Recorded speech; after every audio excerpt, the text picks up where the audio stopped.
No army in the Seven Kingdoms can match the pride and chivalry of the Knights of the Vale. After all, they were the first true knights in Westeros. The Knights of the Vale were originally the Knights of Andalos, an eastern nation whose people invaded Westeros thousands of years ago.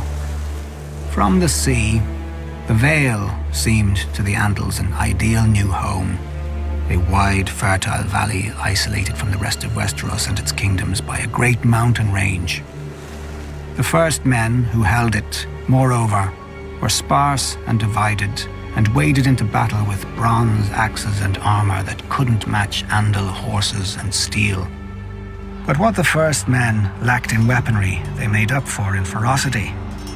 Finally uniting behind King Robur Royce, the first men smashed the Andals in battle after battle, reclaiming the Vale and pushing the invaders back to the sea from whence they'd come. Learning from the first men, the remaining Andals united behind a leader of their own, not a king or a lord, but a knight who'd been born in the Vale and knew it as well as the first men. Sir Artus Arryn, known as the Falcon Knight. The armies of the first men and the Andals met beneath the Giant's Lance to decide the fate of the Vale. Sir Artus had many more mounted knights than the first men who preferred to fight on foot. But the first men had seized the high ground, digging trenches in front of their ranks and lining them with sharpened stakes smeared with offal and excrement. 6 times the Andal knights charged, and 6 times the first men threw them back. But on the 7th, a fearsome Andal warrior broke through the ranks of the first men, and the Andals rushed through the gap. If King Robur had been wiser, he would have retreated and saved his army for another day. Then again, if he'd been wise at all, he'd never have risked his army of foot soldiers against mounted knights in the first place. When King Robur saw the falcon helm of Sir Artus across the field, he wagered that the Andals would break if they lost their leader, and rode hard for the Falcon Knight. The singers paint a pretty picture of the battle. The king in flashing bronze armor, the knight in silvered steel. But the duel lasted no longer than a verse of the songs, for King Robur had taken a Valyrian sword off a dead Andal lord, and it sheared through Sir Artus' helm much like a bird's wing through the air. As the Falcon Knight tumbled to earth, King Robur thought he'd won his desperate gamble. Then he heard the trumpets behind him. When he turned, he saw 500 fresh Andal knights pouring down the Giant's Lance. And the man at its head was also the man at Robur's feet. For Sir Artus, unique in that age, or indeed any age, esteemed cunning even more than martial strength, and had clad one of his knights in his spare suit of armor, leaving him to die at Robur's hand, while Sir Artus took his best horsemen up a goat track he knew from childhood.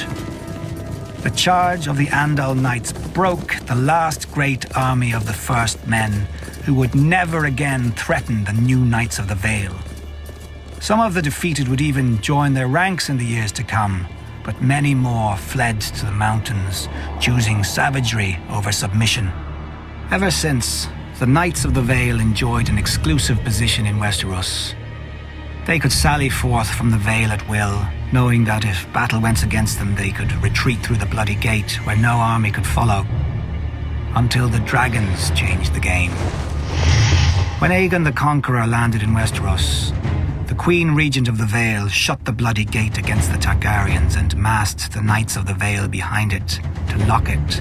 But Visenya simply flew her dragon to a balcony of the Eyrie where the boy king was playing, and gave the boy a ride round the castle in return for his mother's submission. With the conquest, no more could the Knights of the Vale hide behind their mountains, nor, they soon discovered, did they need to. For thousands of years, the other kingdoms had warred and treated to balance each other's might, whilst the Vale kept to itself. None realized what power the Vale could have until Jon Arryn defied the Iron Throne, refusing to surrender Ned Stark and Robert Baratheon to the Mad King. The North, the Riverlands, and the Stormlands couldn't have beaten the other three kingdoms by themselves, but the Knights of the Vale rode with them. Now the North is freezing, the Riverlands are burnt, the Stormlands are spent, Dorne is distant, the Westerlands are weakened, and the Reach is paralyzed. Of all the great armies in Westeros, only the Knights of the Vale have yet to suffer exhaustion or defeat. The Bloody Gate is opening again onto Westeros, and through it passes opportunity.